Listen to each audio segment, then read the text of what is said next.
Og med de klovnens sidste ord vender vi tilbage til verdens mindste storby, som jo har besøg af Cirkus Syv Sind. Vi har lige snakket med klovnen. Og tilbage i studiet er cirkusdirektøren Jonas. Hej Jonas. Hej igen. Vi skulle faktisk snakke med Henrik Jernmand, som er cirkusets stærke mand. Er det sådan, der? Ja, det er han. Ja. Også en klassisk karakter jo, altså. Ja, det må man sige. Shit. Ja, det er jeg sgu ked af, at jeg ikke har fortalt. Jeg har personligt, altså jeg har altid elsket at være i cirkuset, så når den stærke mand kommer, jeg er sådan lidt nervøs for, når han kommer ind, fordi du ved, så stort er studiet heller ikke. Stærk. Nej, det er sådan en, hvis han ødelægger døren. Men ja, dreng, jeg har noget, jeg lige skal fortælle jer, og jeg er ked af, at jeg ikke fortalte det før, men det jeg har fortalt Henrik, det er, at han skal ind til en psykologsamtale nu. Altså, tager du pis? Nej, altså det har jeg fortalt ham, og jeg ved godt, det virker lidt slæsk. Altså, vi står jo i et radiostudie med mikrofoner, hvad, altså. Ja, altså det må I sgu finde. I må finde på et eller andet, men altså jeg tror det vil være godt for ham. Så hvis I lige kan komme med den her tjeneste, altså det vil sgu være godt for ham. Så det må I finde ud af. Jeg går lige ud og henter ham i går. Men husk altså ikke, nu eller hvad, han kommer ind. Ja, jeg går ud og henter ham. Lad være med at afsløre, at det er et radioprogram det her. Det er en psykologsamtale. Det tror Henrik. Og ja, jeg henter ham. Det finder I ud af, drenge. Okay. Ja. Omstilling. Skal jeg slukke det her musik eller hvad? Jeg ved ikke, om det er passende, måske. Jamen, altså, jeg er helt blank. Skal vi være psykologer nu? Jeg er ikke... Okay, Nu kommer Henrik Jernmand. Ja, bare kom. Ja, Du må hellere åbne døren. Morten, kan du ikke lige lukke ham ind en gang? Han står derude og kigger ind og uden for sådan en mærke måde. Nå, kære lytter derude, nu får vi besøg af Henrik Jernmand. Dag, Henrik. Hej. Jeg hedder Per. Hej. Velkommen til. Tak.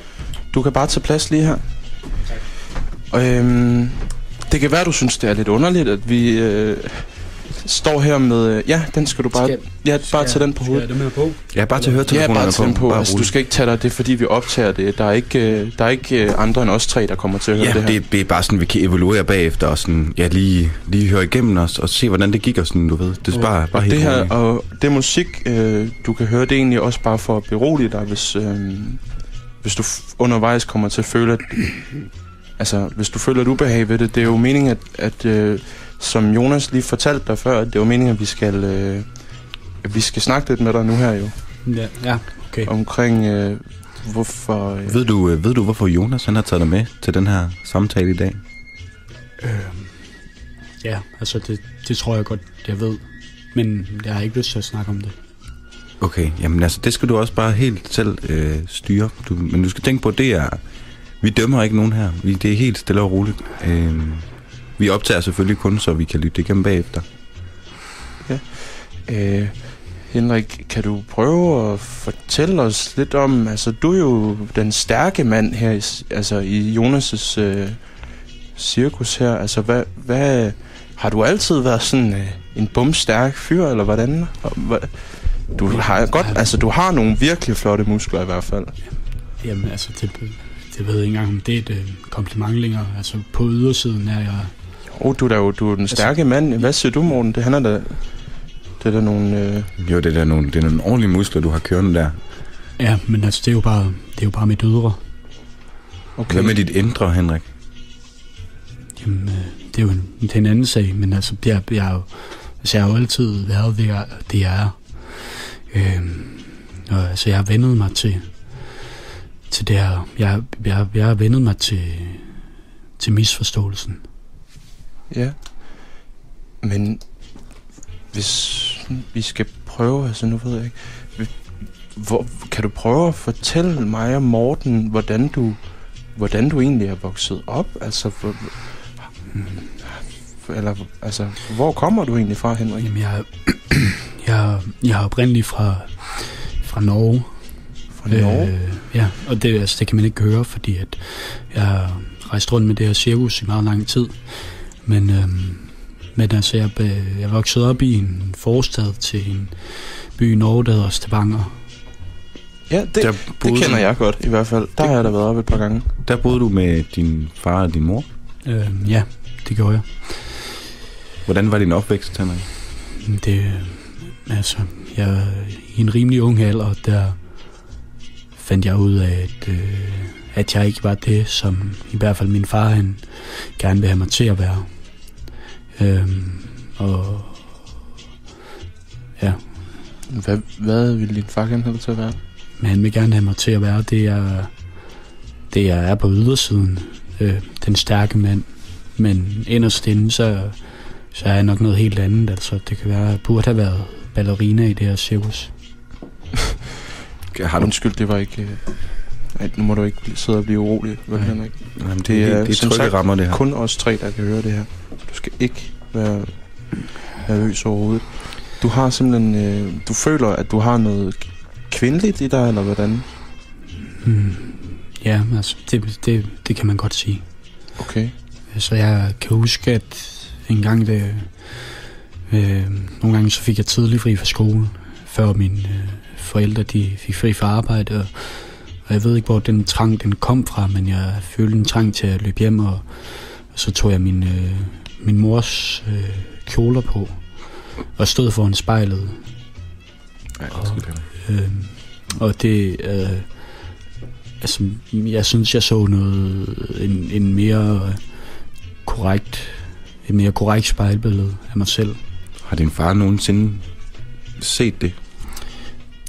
Altså, da jeg blev 18 år, der besluttede jeg, selvom det var meget svært, så besluttede jeg, at jeg blev nødt til at fortælle min far, at jeg altså, men hvordan... du behøver sikkert... Det behøver du slet ikke, og jeg kan mærke på dig, det er svært at snakke om det her.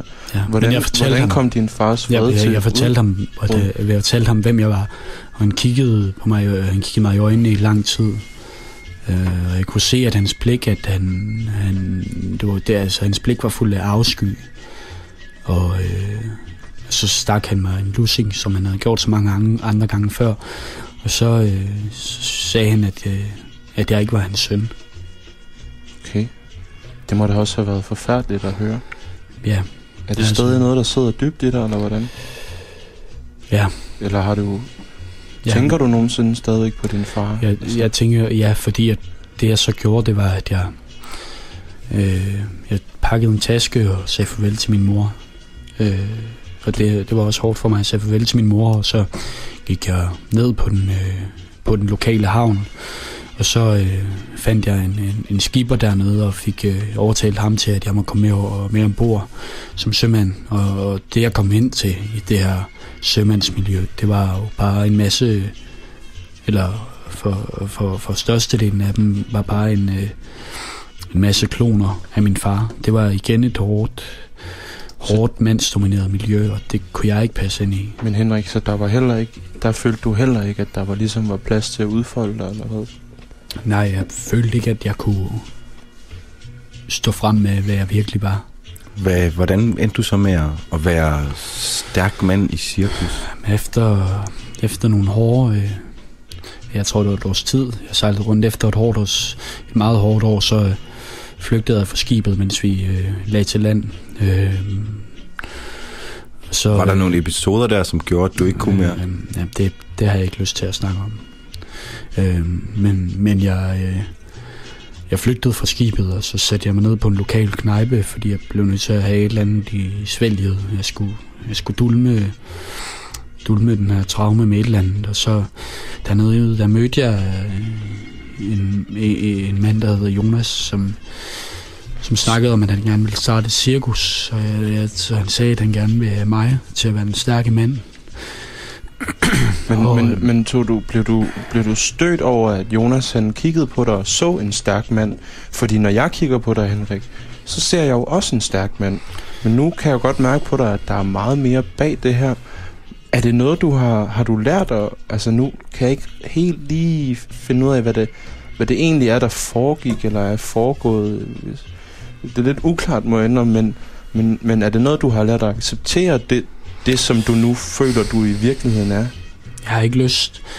Jo, jeg har accepteret det med mig selv, men jeg har altid følt det som en alt for stor udfordring. Det er et alt for stort bjerg at skulle bestige. hvis jeg rent faktisk kunne stå frem og fortælle hele verden, hvad jeg er, fordi jeg er holdt fast af de forestillinger, som folk gør mig, ligesom du gør dig en forestilling, når du ser på mig. Ja. Nu hopper jeg ud på, og måske en lille smule overbord her ved at antage, at det, som du siger, Henrik, det er, at der sker rigtig tidligt noget for dig. Da du siger til din far, hvad du er, så siger han, jeg kan ikke lide mænd, der godt kan lide mænd. Og så kommer du afsted i en helt anden retning. Ja, sådan kan man godt sige det. Altså, Nå,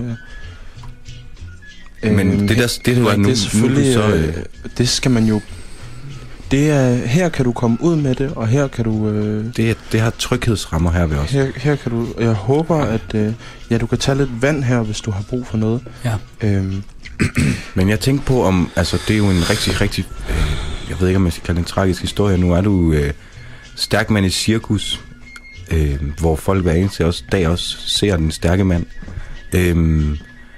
Men det, som du fortæller os her nu, er det noget med, at vi ikke kan få dig til simpelthen at fremføre det som et nummer? Det er simpelthen... Det er faktisk en god idé. Ja, det er for din egen skyld også, Henrik, hvis du... Skal jeg... Jamen, altså, fordi nu har du fortalt os din historie, og vi er som sagt kun os her, og det er simpelthen mellem os, det her. Så hvis du kunne prøve at fortælle os din historie på den måde, som du jo så ofte fortæller den, når du er ude med Cirkus 7 Sind, som du jo er en del af, så kan det være, at mig og Morten, vi måske bedre kan forstå det. Så tror jeg, vi kan sætte os ind i det. Som en psykologisk øvelse. Ja, lige præcis. Ja, også for din egen skyld, Henrik, skal du tænke på, at det vil være godt at få det ud. Det tror jeg også. Ja. Og du kender jo Sprechsteinmeisteren, som står herovre. Så skal vi ikke prøve at lade ham ligesom... Jeg har Jonas fortalt mig, at I var gode venner tidligere i dag. Ja. Han siger ikke så meget, men det kan du måske meget godt lide. Ja. Okay, ved du hvad? Jeg synes bare, at vi skal lade dig fremføre det her. Vi kan lige få Sprechsteinmeisteren til at starte det ud. Men lad os i hvert fald lige prøve at lytte til det en gang. Okay.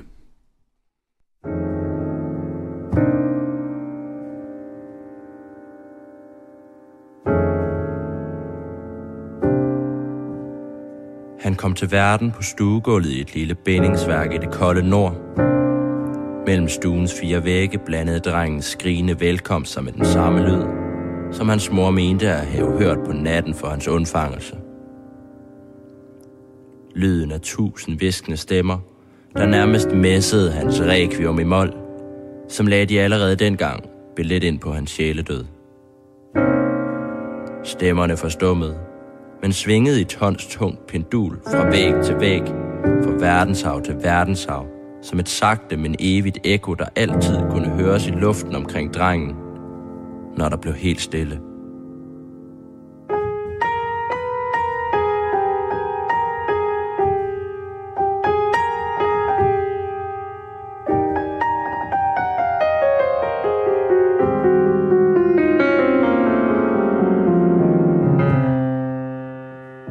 Hans navn var Henrik, og han voksede op til at blive den stærke mand i et cirkus. Hver aften triumferende i en sky af konfetti på en scene, hvor ingen rigtig så ham. For evigt holdt fast af de forestillinger. Folk gjorde sig om sådan en som ham.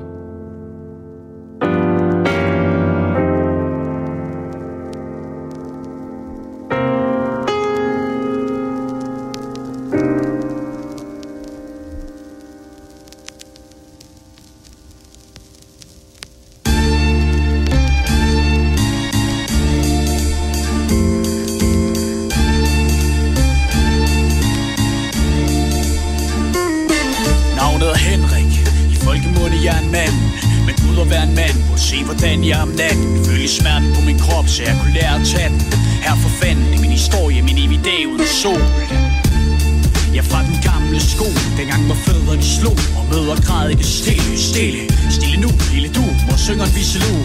At blive som min pappa, det var det sidste jeg skulle, og jeg vil vise det nu, det jeg har vidst og havde, nærmest siden jeg blev med, eller i hvert fald fra da jeg havde tidlig fri fra skole og løb fra norske sommersol, lynhurtigt hjem og i min mors blomsterkjol. Jeg kommer nu, sagde jeg tungt til min fader, hvor efter bæltesvæk er jo ekko i Stevangers forstader. Jeg overlader mig nu en dag til til lyden af det vælde spænde, og husker hvordan jeg holdt kæft for at gøre det mindre spændende. Og jeg har prøvet at glemme det, men de hjemsøger mit værelse som et evigt ekko, der sidder fast i universet. Med verset synger jeg nu min klagesang om en årdag lang skjult, men helt normal trang. Der blev set som en rang i det samfund jeg voksede op i. Hele gamle bange sind, der havde der sejlet og nok i, men jeg sagde fuck det på min 18-års fødselsdag, for endelig at finde mit eget liv og kyssesag. Så jeg stillede mig højre rank foran min papa, fortalte ham endelig hvem og hvad jeg var.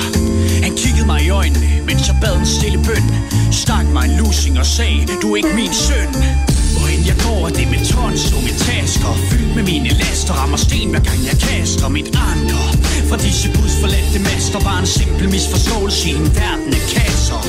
Hvorhen jeg går, det med tonstunge tasker, fyldt med mine laster, rammer sten hver gang jeg kaster mit anker.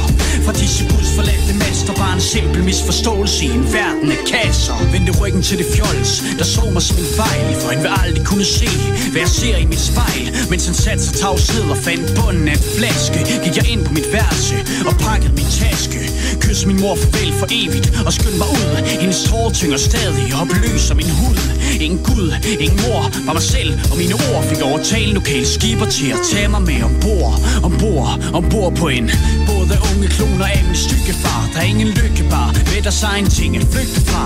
Der var der et par stykker, der kunne forstå min sorte minder, bare sjældent var havnet der, hvor den store sol skinner. Men det vilde vand i Nordsømand kan gøre en fandensflittig sømand til en vanvittig skørmand, som en anden hissidørmand. Og falder man uden for fællesskabet, ja så dør man. Halve år uden fast land, det slører forstanden. Og jeg kan stadig høre hvordan de råbte og skreg og triumferede, og presser mig til at penetrere en prostitueret. Så jeg gjorde det med en krop fyldt med Viagra, fortsatte min rolle i dette syge type teater, som et ansigt sort-hvid på byens plakater. Denne krop er ikke min, det er bare et hylster til mine kvaler, mens jeg daler i en sky af konfetti. Helt alene kan du se mig på en scene, være en muskel, være en scene, spændt ud i denne krop, der ikke tilhører mig, men stadig definerer mig, mens jeg søger en vej væk fra folks fattige forventning. Ser de egentlig noget, i hvert fald ikke min sjæl, jeg er evigt misforstået. Hvorhen jeg går, er det med tonstunge tasker, fyldt med mine laster, rammer sten hver gang jeg kaster mit anker. For disse budsforladte master var en simpel misforståelse i en verden af kasser. Hvorhen jeg går, er det med tonstunge tasker, fyldt med mine laster, rammer sten hver gang jeg kaster mit anker. For disse budsforladte master var en simpel misforståelse i en verden af kasser.